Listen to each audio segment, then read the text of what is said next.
The screen glowed cold blue against Kelly Morrison's face, and her hand froze on the probe. Rectangles. 3 of them, packed tight against a living foal inside the mare's belly. Behind her, Frank DeLuca hadn't moved in 5 minutes.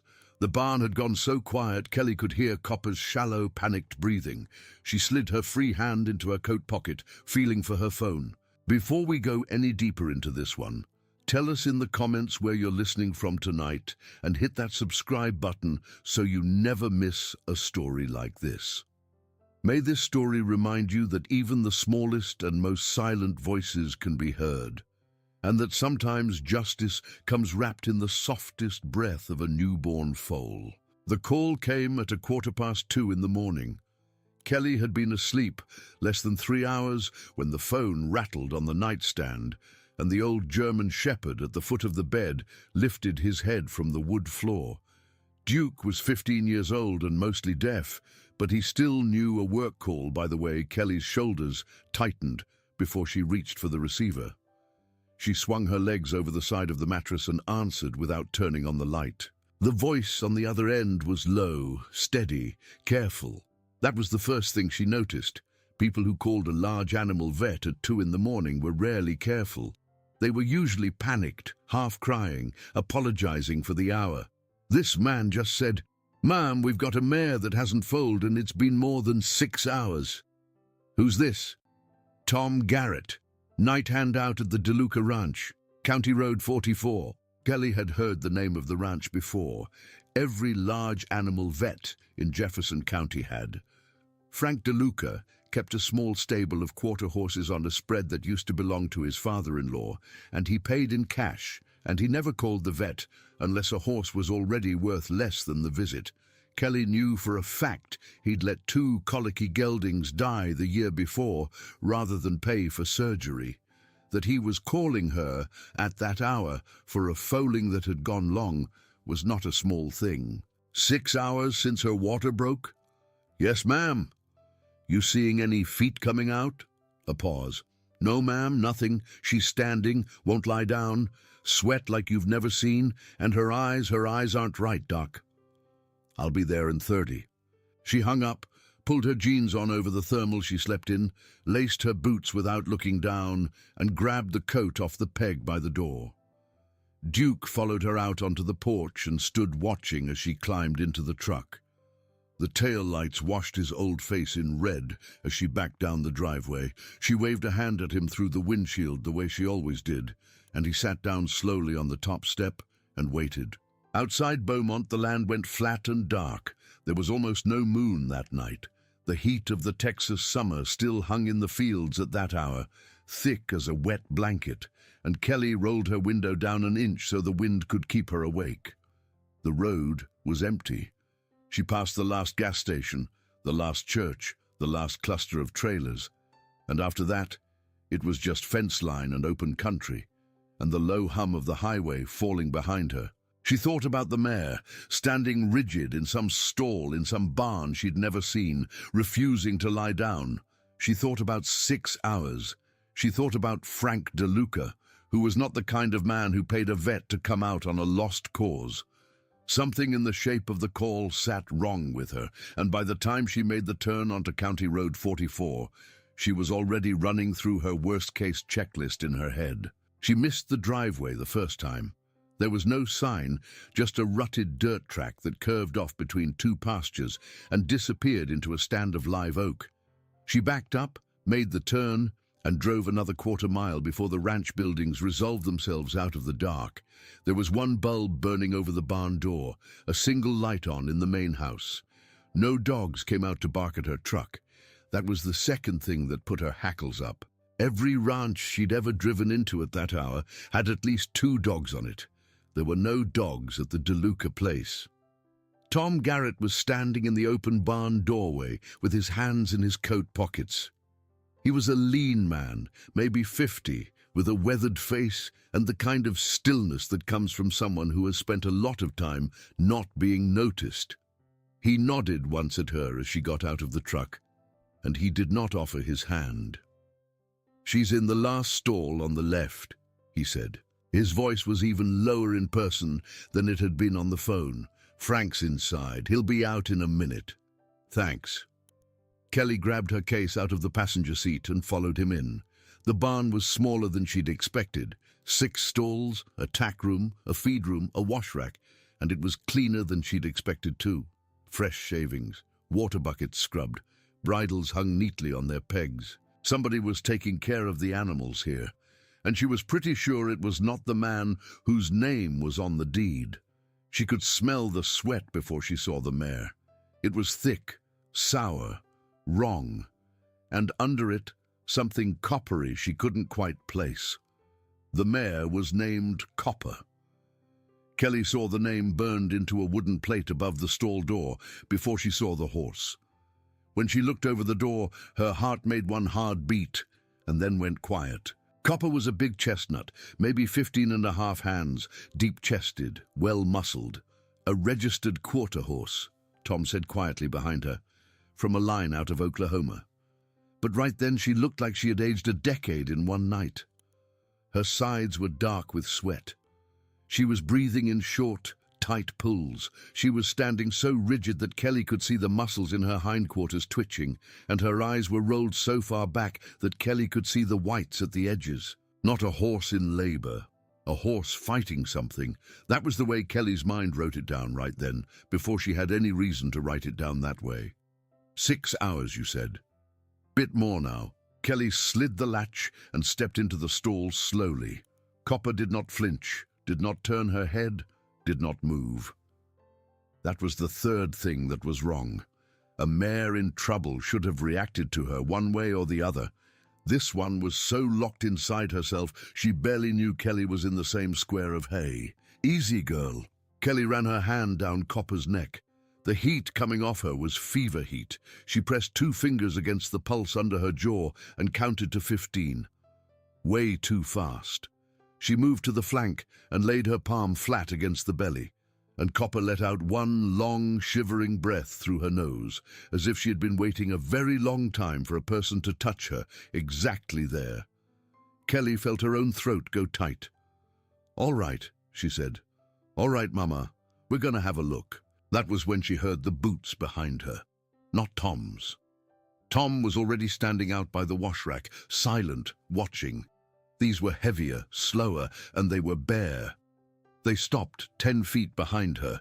She turned her head just enough to see him out of the corner of her eye. Frank DeLuca was maybe 55, thick through the shoulders, a face that had spent too much time in the sun and not enough time sleeping. He was barefoot. His flannel shirt was buttoned crooked. His arms were crossed. He said nothing. He just stood there and watched her work.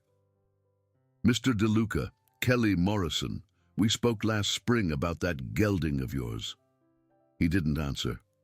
"I'm going to run an ultrasound on her, all right? Figure out what we're dealing with." He nodded. Once, Kelly went back to her truck for the portable machine. Tom did not follow her out, neither did Frank. When she came back into the barn with the case in both hands, they were exactly where she had left them, in exactly the same positions, and there was something about the geometry of the 2 men that made Kelly want to work very fast and very quietly and get out of that barn. She unspooled the cord, plugged the machine into the outlet by the stall, powered it up, and heard the little chime as it came awake. Copper stood like a statue. Kelly shaved a small square on her flank, gelled the probe, pressed it against her side, and looked at the screen. There was a foal. That was the first thing she saw. Alive, heart beating in a small, quick flutter of light. Positioned a little off, a hind leg tucked wrong, which was probably the reason for the delay. She could fix that. She would need Tom to help her, but she could fix that. She let herself breathe. Then she moved the probe an inch to the left and stopped breathing again. Rectangles. Not tissue, not bone. Not any organ any mare had ever been born with. Straight lines, uniform corners. 3 of them clearly, and something that looked like a 4th further back, each one about the size of a thick paperback book.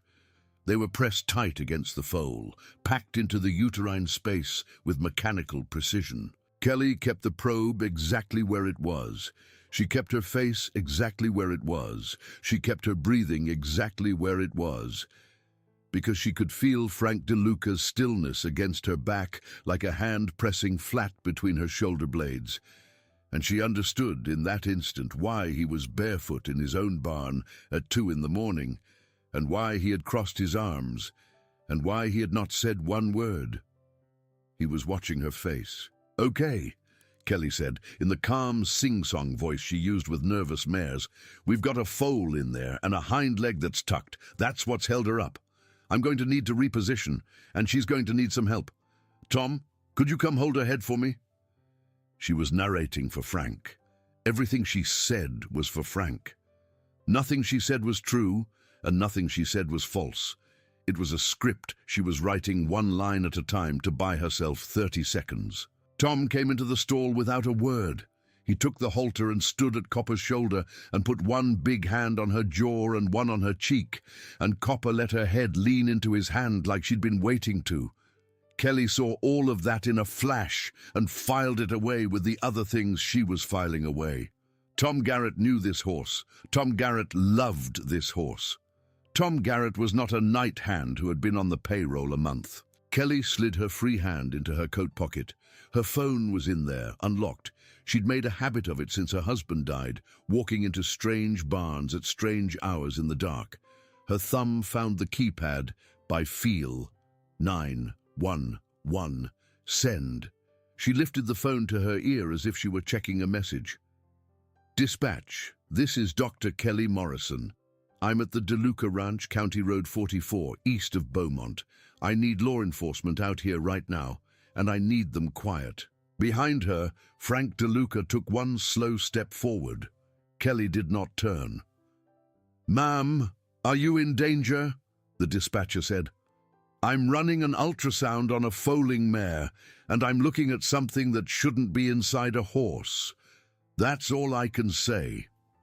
There was a beat of silence on the other end.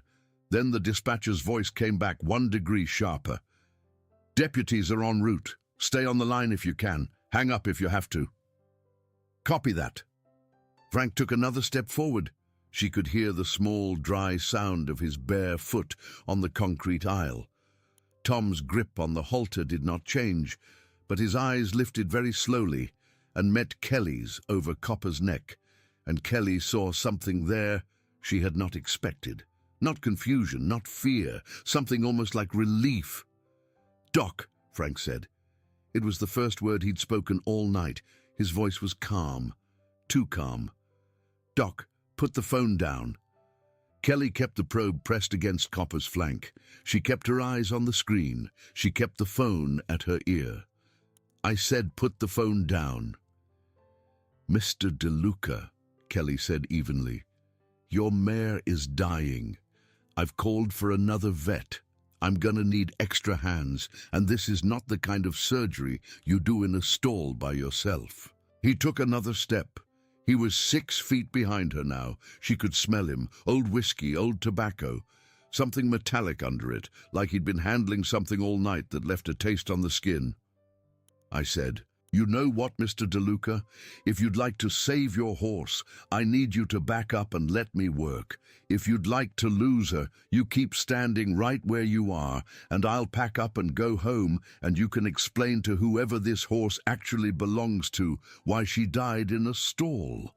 There was a pause behind her that felt like a long fall. Then Frank DeLuca said very softly, "This horse belongs to me. Then let me save her." He took a half step back. Kelly did not turn to check. She only heard it. 4 minutes. That was how long it took for the first cruiser's lights to sweep across the back wall of the barn. Kelly had never in her life been so grateful for a rural response time. 4 minutes was fast for out there. Somebody had been close. She heard the second set of tires on gravel a beat later, and then a third, and then boots hitting the ground, and a voice calling out for Frank DeLuca to come out with his hands where they could be seen. Frank did not run. That was the strangest thing. He didn't move for a long moment. He just stood there in the aisle, barefoot, arms slack now at his sides.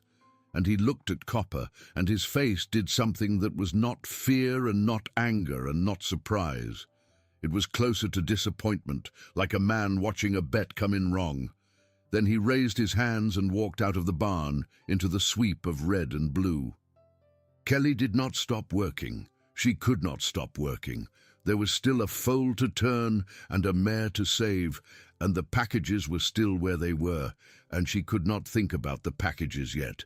She could only think about the foal. "Tom," she said. Her voice was suddenly ragged. "Tom, I'm gonna need every hand you can round up." "Already made the calls, Doc," Tom said quietly. "Dr. Reed is 15 minutes out. Dr. Pham is coming from Silsby. There's a mobile surgical unit turning off the highway right now. I would have told you, but I wanted the deputies here first."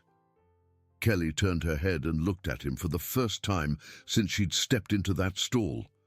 "You called them before I got here?" "Yes, ma'am." "Tom, what is happening here?" He looked back at her, steady, level, and he said, "Ma'am, I've been trying to get someone out to this ranch for a year and a half, and I could not do it without a doctor putting the ultrasound on that horse and seeing what you just saw. Thank you for calling." Kelly stared at him. Behind them, out in the yard, Frank DeLuca was being walked to a cruiser in handcuffs, still barefoot, still silent, still holding on to that flat, disappointed look. The barn was full of blue and red light. Copper's breathing had gone shallow.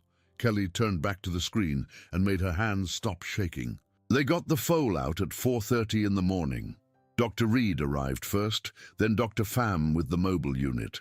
They set up work lights on tripods in the aisle and ran cables from the surgical rig, and it looked like a movie set. Bright white pools of light in the middle of the dark barn, deputies at the doors, radios crackling low, the mare down on her side, sedated, breathing shallow.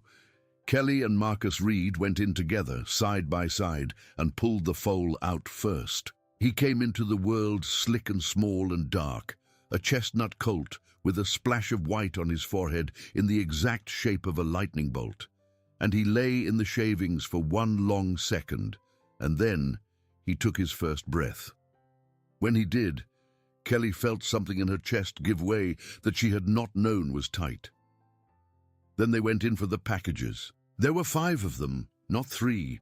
Sealed in industrial vacuum plastic, wrapped again in a second layer of oilcloth, packed with mineral oil to keep them slick and low profile against the ultrasound.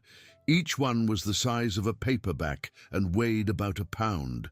When the DEA tested them the next morning, they came back as fentanyl, high purity, cut for street distribution. Enough, one of the agents told Kelly later, to overdose about 8,000 people. Enough, at street prices, to buy a ranch bigger than the DeLuca place cash. Copper survived. Dr. Pham said afterward that she had one of the strongest hearts she'd ever worked on. The mare stood up an hour after the surgery, on shaky legs, and walked over to where the foal was lying on a clean stack of shavings, and she lowered her head to him and stayed there for a very long time, breathing him in. Kelly watched from the aisle, hands wrapped around a paper cup of gas station coffee that Tom had put in them without a word. Her hands were still shaking. They would keep shaking for the better part of that day. She looked at Copper and the colt and thought about the mare's eyes when she had first walked into the barn. That wide, rolling terror, that whole body braced against something she could not name, and Kelly understood, standing there in the gray light of a Texas dawn, exactly what Copper had been telling her. She had been telling her, something is inside me that shouldn't be. Someone put it there. Please. Kelly's throat closed for a second. She took a long breath and looked away, out at the pasture coming slowly into light, at the mist hanging over the coastal grass, at a world that had turned into something she had not expected, when she'd swung her legs over the side of the bed 3 hours before. By the time the sun came up, Frank DeLuca was in the back of a Jefferson County cruiser, headed for the sheriff's office in Beaumont. 2 DEA agents were inside the barn photographing everything. Tom Garrett was standing at the fence with his arms folded on the top rail, watching the deputies work, and Kelly walked over to him and stood next to him for a minute without saying anything. "Tom," she said finally, "who are you?" He did not turn his head. He looked out at the pasture, where the mist was still hanging low. "I was a Marine, Mom, long time back. Then I was a deputy. That was for 11 years over in Orange County until my daughter went missing. After that, I couldn't wear the uniform anymore. So I came out here and I worked ranches for a living. Frank DeLuca hired me about 2 years ago, and about 6 months in, I figured out what was actually happening on this place, and I called a friend of mine at the DEA. Her name is Maya Cortez. She's out of Houston. She told me to stay quiet and keep my eyes open until I could get somebody with a medical degree in that barn who wasn't on Frank's payroll. That is what I've been waiting for. I called 7 vets before you, Dr. Morrison. They all wanted $300 cash to come out here at night, and Frank paid it, and they signed off and drove home. You are the first one that made it to the ultrasound." Kelly was quiet for a long time. "Why me?" she said. Tom looked at her then. His eyes were pale gray and very tired. "Because your husband was Ray Morrison," he said. "Ray was my sergeant for 2 years in Orange County. He wouldn't have let this go. I figured his wife wouldn't either." Kelly could not speak. Her husband had been dead 3 years. He had been a Texas Ranger. He had been killed in what the official report called a routine traffic stop that went bad on a road outside Vidor at 3 in the morning. She had never quite believed the report. She had never been able to prove why she didn't believe it. She had spent 3 years telling herself she needed to let it go. "Tom," she said, and her voice cracked. "What did Ray know?" Tom looked back out at the pasture. "Ma'am, I think you already know." The colt was named that first week. A vet tech at Kelly's clinic, a woman named Beth, who had been up all night helping tube the foal after the surgery, said he ought to be called something that meant survival.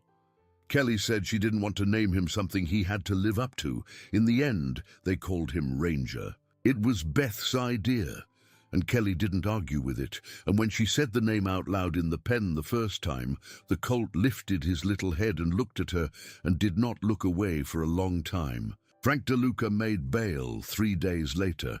Kelly did not find out about it until she pulled into her clinic parking lot on a Wednesday morning and saw that the tires on her truck had been slashed. All 4 of them, neatly, with a very sharp knife. There was no note. There didn't need to be one. Kelly stood in the humid morning staring at the truck, and then she went inside and called Tom. "He's out," Tom said before she got a word in. "I noticed. He shouldn't have been. Bail was set at $1 million, and the paperwork says a bondsman out of Houston paid 10% yesterday. That's $100,000, Doc. Frank DeLuca does not have $100,000. So who does? That's what I'd like to know." Kelly stood in her back office and looked at the row of framed photographs on the wall behind her desk.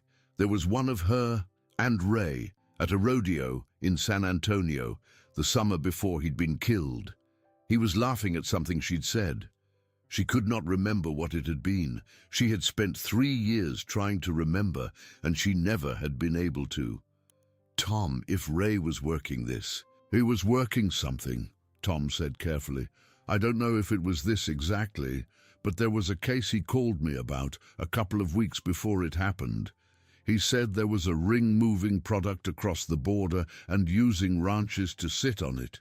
He said the reason nobody could break it was that somebody in a badge was keeping the map clean. That was the word he used. Clean. Somebody was scrubbing the map." Kelly closed her eyes. "Somebody in a badge." "Yes, ma'am." "Who?" Tom was quiet a long time. "Ma'am," he said, "I have suspicions.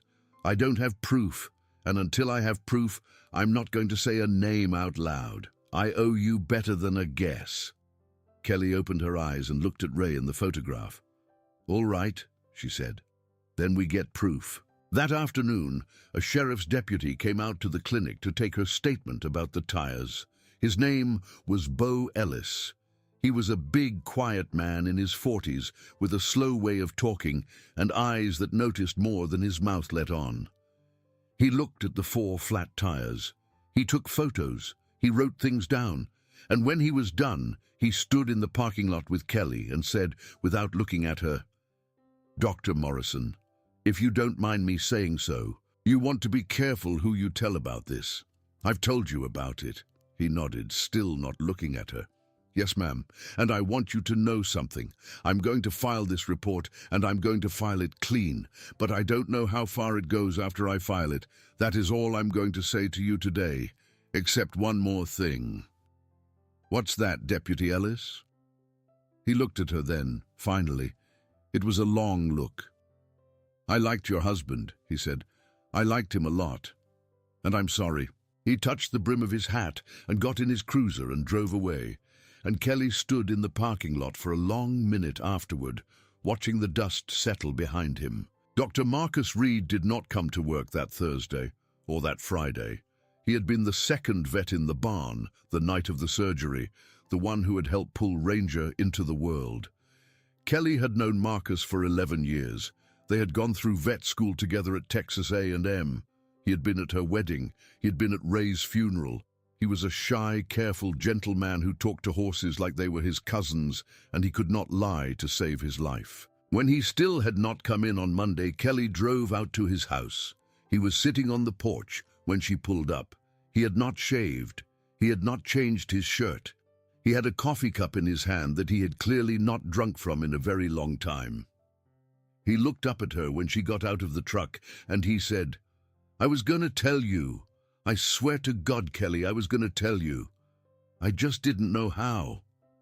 Kelly climbed the porch steps and sat down next to him and said, "Tell me what?" He told her. It took him almost 2 hours, and he cried through most of it.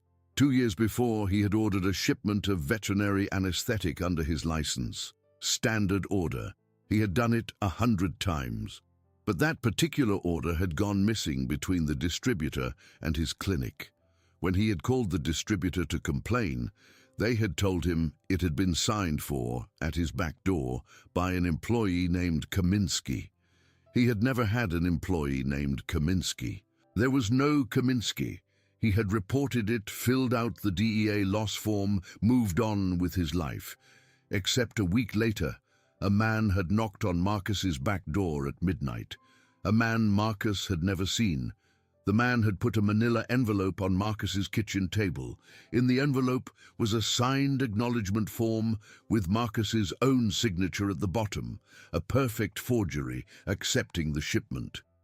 There were also photographs of Marcus's daughter Emily walking to her school in Lumberton.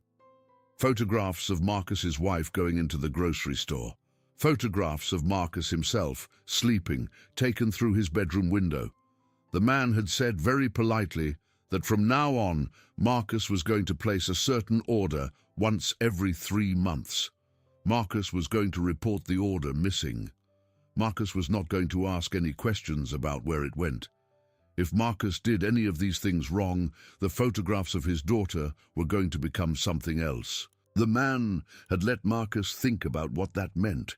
Then he had left. "Kelly, I swear to God, I've been sick about it for 2 years. I couldn't sleep. I couldn't eat. Every 3 months I'd sign that order form and my hand would shake so bad the tech would ask me if I was coming down with something. When Ray died, I thought about telling him. I was going to tell him. I was going to. And then he was gone. And I thought maybe they'd killed him because of me. That maybe he'd figured something out and they...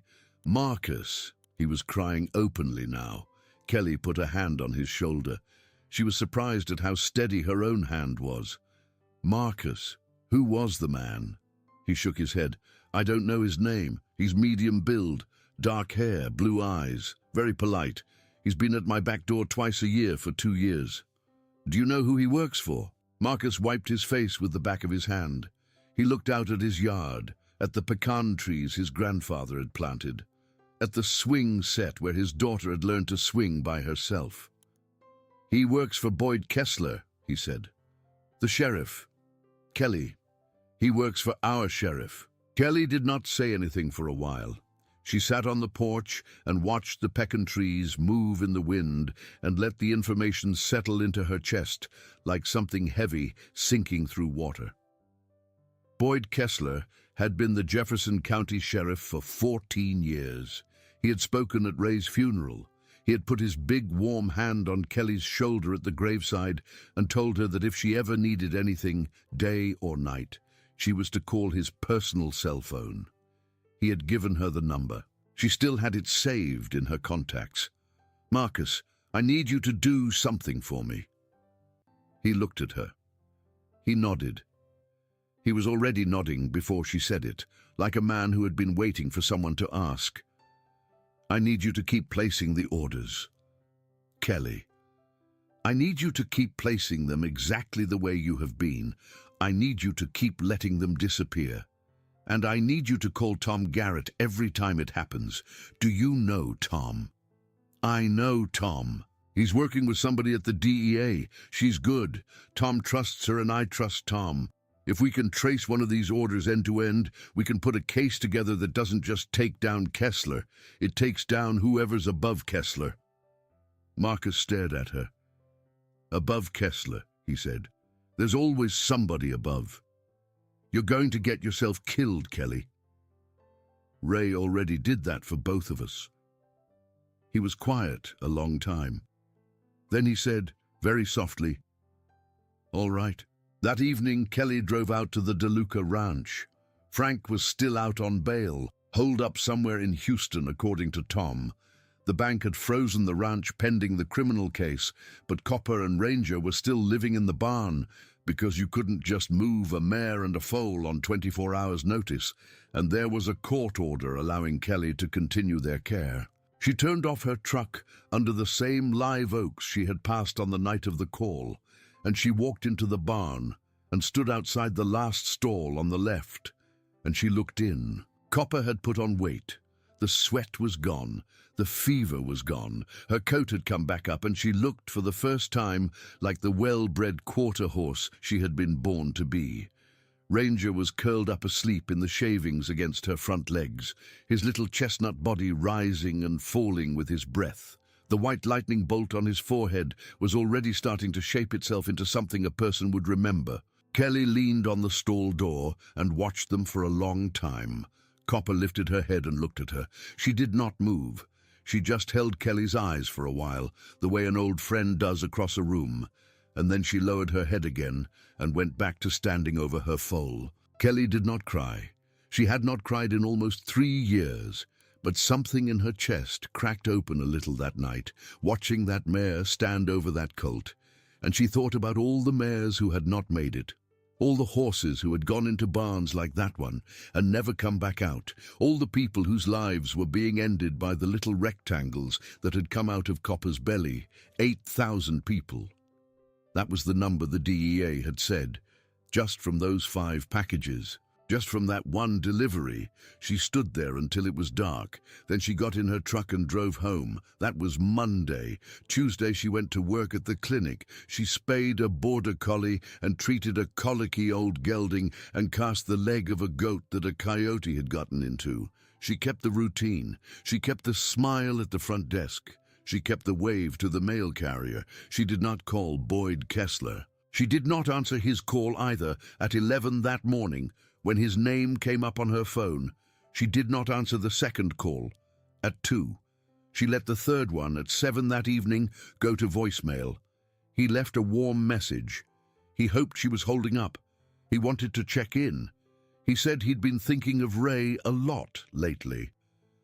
She listened to it standing in her kitchen with the phone against her ear, and then she deleted it, and then she called Tom. "He's making his move," she said. "Yes, ma'am." "How long do we have?" "Not long. Maya thinks we need to run the next order fast. Marcus is due to place one in 3 weeks. She wants to move it up. She says she can get the paperwork done by Friday." "Do it." Wednesday, Marcus placed the order. Thursday, the order disappeared. Friday, at 9 in the evening, Tom Garrett called Kelly and told her that the truck carrying the shipment had been photographed at a truck stop off Interstate 10. and that Maya Cortez had a team on it, and that they were tracking it in real time to whoever it was going to. Saturday at 4 in the morning, Kelly's phone rang. It was Tom. "Doc, they took the truck." "Where?" "A warehouse in Port Arthur.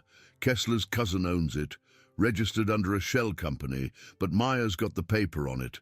They've been there 4 hours and they've counted 3 separate deliveries. It's bigger than we thought, Doc. It's a hub. Kessler is not the top. He's a middleman." Kelly sat up in bed. Duke lifted his head from the floor. "Who's the top?" "That's what Maya's working on. But she says we've got enough now to move on Kessler. She's going to the U.S. attorney at 7 this morning. She wants you there. She says you have a right to be in the room." Kelly closed her eyes. "Because of Ray. Because of Ray." She got dressed. She kissed Duke on the top of his head. She drove into Beaumont in the dark and met Maya Cortez in a small conference room in the Federal Building. Maya was a compact, sharp-eyed woman in her 40s, with the kind of steady voice that made people believe her without knowing why. She had a folder as thick as Kelly's forearm on the table in front of her. She slid a photograph out of it and pushed it across. Kelly looked at the photograph. It was Ray, her husband. He was standing next to a state trooper's cruiser on a stretch of road she did not recognize, and he was in profile, and he was talking to somebody in the driver's seat that the camera hadn't caught. The date stamp in the corner said the day before he died. "He was working with us," Maya said quietly. "Not officially, he couldn't. Rangers don't work with the DEA on domestic operations without a lot of paperwork he didn't have time to file, so it was off the books. He brought us a lead about a sheriff who was scrubbing the map. That was his phrase, scrubbing the map." "I know his phrase," Kelly said. Maya nodded. "The day this photograph was taken, he was meeting with somebody who was going to name Kessler. That person got named by somebody else the next morning, and by that afternoon Ray was pulled over on a road outside Vidor, and by the evening he was dead. The official report said it was a random traffic stop. It wasn't." Kelly's hands were flat on the table. She did not trust them off the table. "How do you know?" "Because we finally got the traffic stop paperwork out of the county archive last month. The deputy who called in the stop was Bo Ellis. Ellis is one of the honest ones. He said the reason he pulled Ray over was because dispatch flagged Ray's plates as being on a stolen vehicle list. But Ray's truck was never on that list. It was flagged for 4 minutes from the county sheriff's own terminal, and then it was unflagged. The 4 minutes it was flagged were the 4 minutes Ellis pulled Ray over. During that stop, a second cruiser rolled up. Ellis says the second cruiser was Kessler himself. Kessler told Ellis to stand down and take the paperwork. Ellis walked back to his cruiser. 2 minutes later, he heard the shots. When he ran back, Kessler was standing over Ray's body, saying Ray had drawn on him. Ray never drew on anyone in his life. "Ma'am, I know." Kelly did not speak for a long time. Then she said, "What do you need from me?" "I need you to wear a wire tonight." Kelly looked up. "Kessler has called you 3 times this week. He wants a meeting. He's spooked. He thinks you know something because of what happened at the DeLuca ranch, and he's trying to feel out whether you're a problem for him. If you go in there with a wire and he says one wrong sentence to you, we can arrest him tonight. And once he's arrested, we can start pulling the thread up to whoever is running him." Kelly thought about it for maybe 2 seconds. "When and where?" "He's asked to meet you at 8 tonight. He suggested a diner off the highway." "I'll be there."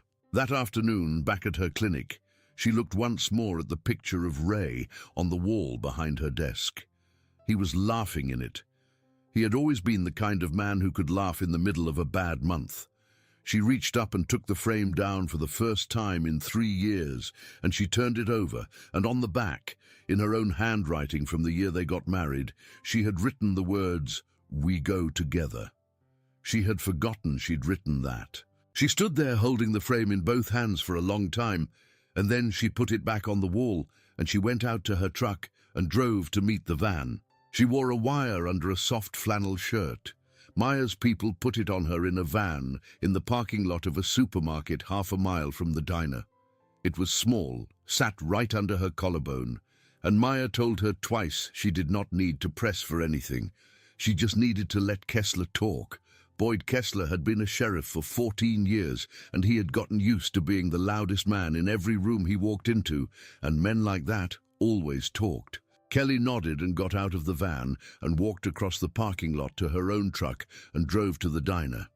Kessler was already there. He had a booth in the back.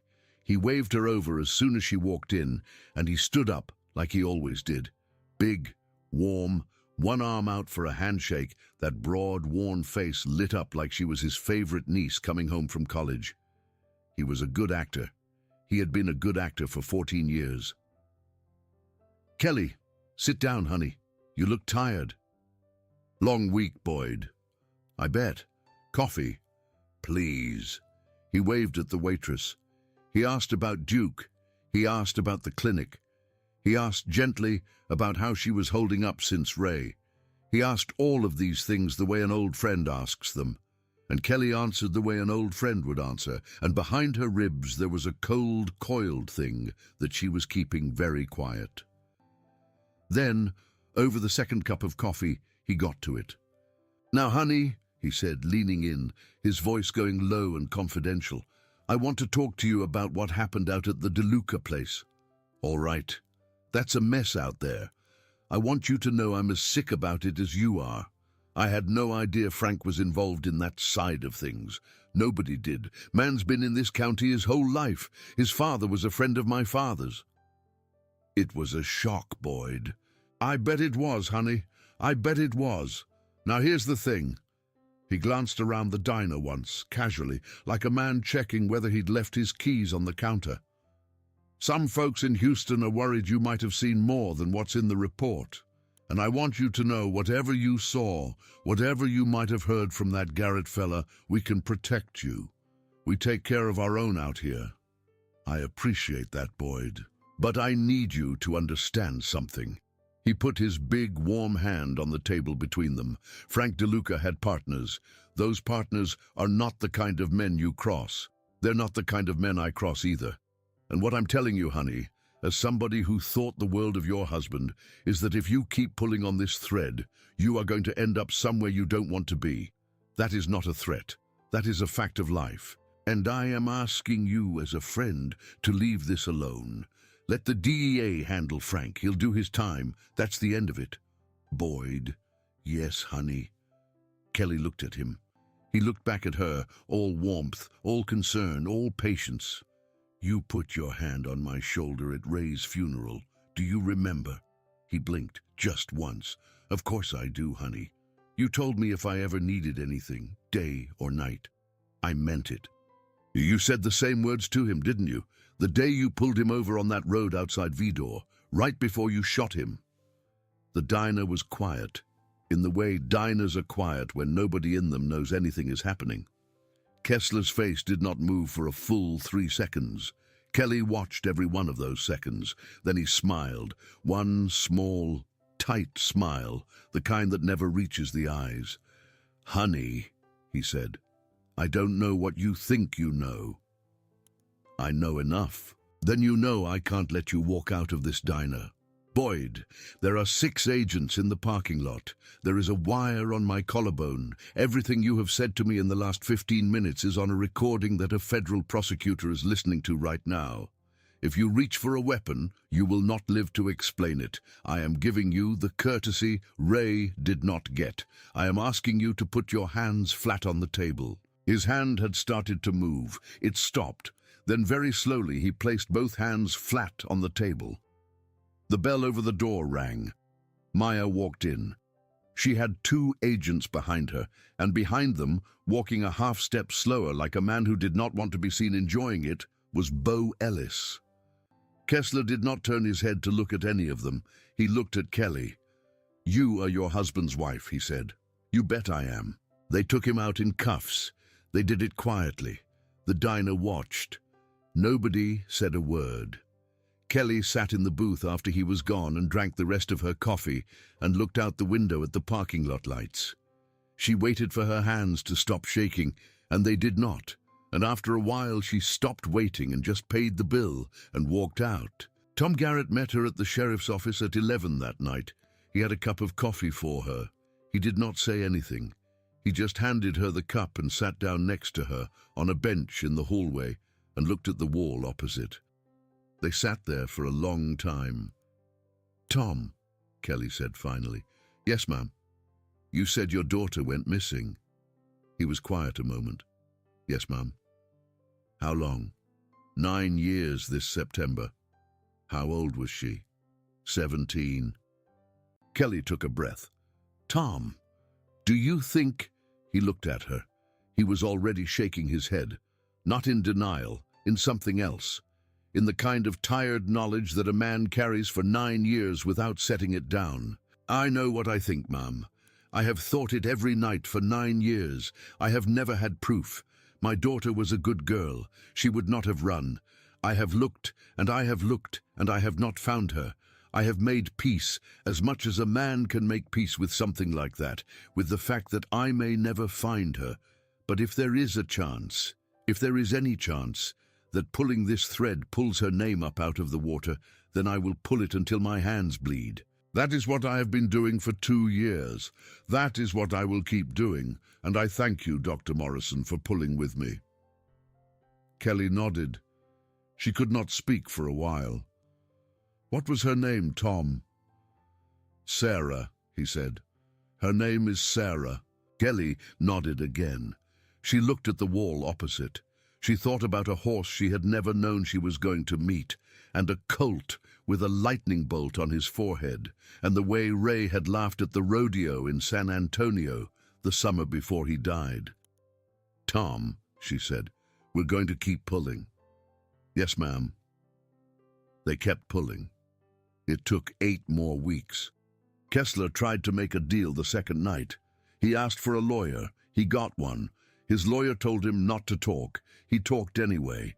He talked for 4 days straight in 3-hour blocks with 2 DEA agents and an assistant U.S. attorney across the table from him. He gave up 11 names. Some of them were in badges. Some of them were in courtrooms. Some of them were in offices in Houston with corner windows.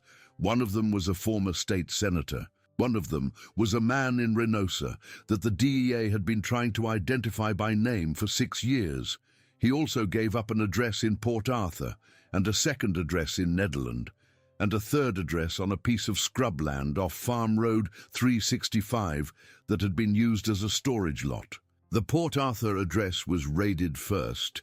It was a warehouse, and it was full, and it took 3 trucks and a full day to inventory what came out of it. The scrubland address was raided second. There was a metal shipping container half buried in the dirt, and inside it were 3 sets of veterinary anesthetic drips, 3 portable ultrasound machines, and a stack of paperbacks that had never been read, used, one of the agents said out loud, to measure package size. The men who ran the operation had used a rotating group of mares, all bred for the purpose, all disposed of after a single run, all buried in a line of unmarked graves out behind the container. Only Copper had made it out of the pattern, and she had made it out because a foal had turned wrong inside her and forced them to call somebody they should not have called. The Nederland address was raided last. It was a small, tightly locked rental house on a side street, and the agents almost passed it up because there was no sign of activity out front. But Mare had told them to check every door. So they did, and they opened the door of a small, tightly locked back bedroom, and they found a young woman on a mattress. She was thin. She had been kept in that room on and off for a very long time.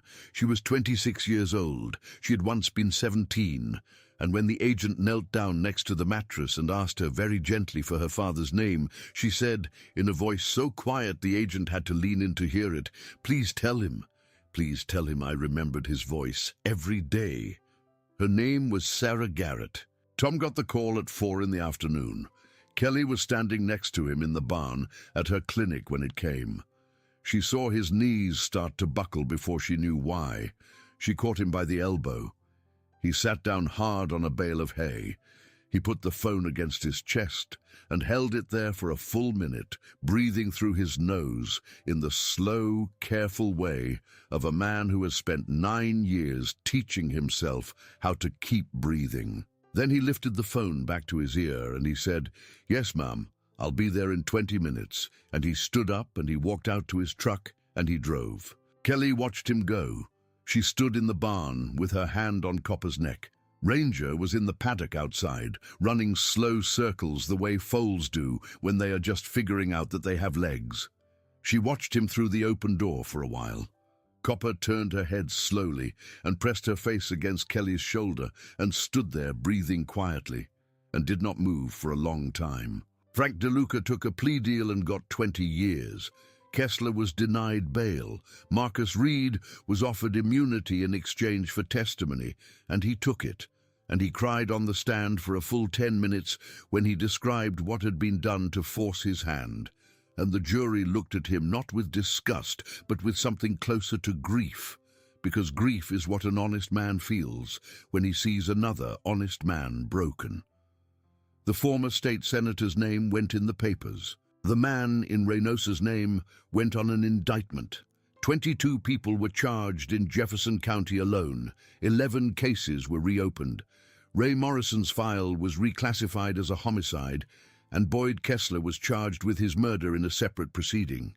The trial took 6 weeks. The verdict took the jury 4 hours, guilty on all counts. Bo Ellis was the one who read the verdict aloud on the courthouse steps for the reporters, because Maya had asked him to, and because he had earned it.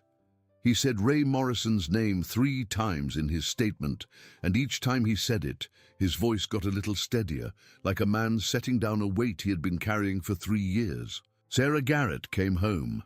She lived with her father in a small house on the edge of a pasture that his cousin let him rent for almost nothing. She did not go out much at first. She slept a great deal. She sat on the porch in the evenings and watched the light change over the fields. She was going to need years. She was going to need patience and quiet and doctors and time. But she was home, and she was her father's daughter, and her father was patient, and the wide, flat Texas sky was still where she had left it. Kelly went to see her one afternoon in the 2nd week. She brought a small basket of things from her kitchen: cornbread, a jar of peach preserves, a bag of pecans she had picked up in town, and she sat on the porch next to Sarah for almost an hour and did not push her to speak. When Sarah did speak, it was to ask about the mare. "Dad told me about her," Sarah said. "The horse, Copper. She's doing good, honey. She's a real fighter. He said you saved her." Kelly looked out at the pasture. "She kind of saved me too, honey. I think we all needed each other that night." Sarah was quiet for a while, then she said, "Do you think I could see her someday, when I'm ready?" "Anytime you want." Sarah nodded. She did not say anything else for the rest of the visit, but when Kelly got up to leave, Sarah reached out and took her hand for one long second, and then let it go. Kelly bought the DeLuca ranch at the sheriff's sale in the fall. She used the money her husband had left her, which she had not touched for 3 years and had not known what to do with. The place was cheap because nobody in the county wanted it. Kelly did not care. She hired 2 hands and put fresh coats of paint on the barn, and she put a new gate at the head of the drive, and she painted the sign for the gate herself. It said Morrison Ranch. Underneath, in smaller letters, it said horses of all kinds. Copper and Ranger came with the ranch. That had been a condition of Kelly's purchase, and nobody had argued with her. Tom took a job on the place too. He said he wanted to. He said he needed something to do with his hands, while Sarah figured out who she was going to be next. Kelly did not argue with him. She hired him as her foreman, and she paid him honest wages, and she gave him the little cottage on the back of the property so that Sarah could have her own quiet corner of pasture whenever she needed it. On a morning in early winter, Kelly walked down to the barn in the grey light and put her hand on the top rail of the fence and looked out. Ranger was out there, growing into his legs, his lightning bolt forehead flashing white against the mist. Copper was behind him, watching him. She lifted her head as Kelly came near, and she walked slowly across the pasture to the fence, and she pressed her forehead against Kelly's shoulder, and she stood there for a long time. Kelly closed her eyes. She thought about the barn, on the night of the call. She thought about the barefoot man behind her, and the phone in her pocket, and the small blue rectangles on the ultrasound screen. She thought about a mare who could not speak and had spent 6 hours trying, in the only way a horse can, to tell somebody the truth. She thought about Ray and Tom and Sarah and Marcus, and a colt she had pulled into the world in a barn strobing red and blue. She thought that sometimes justice does not come with a badge.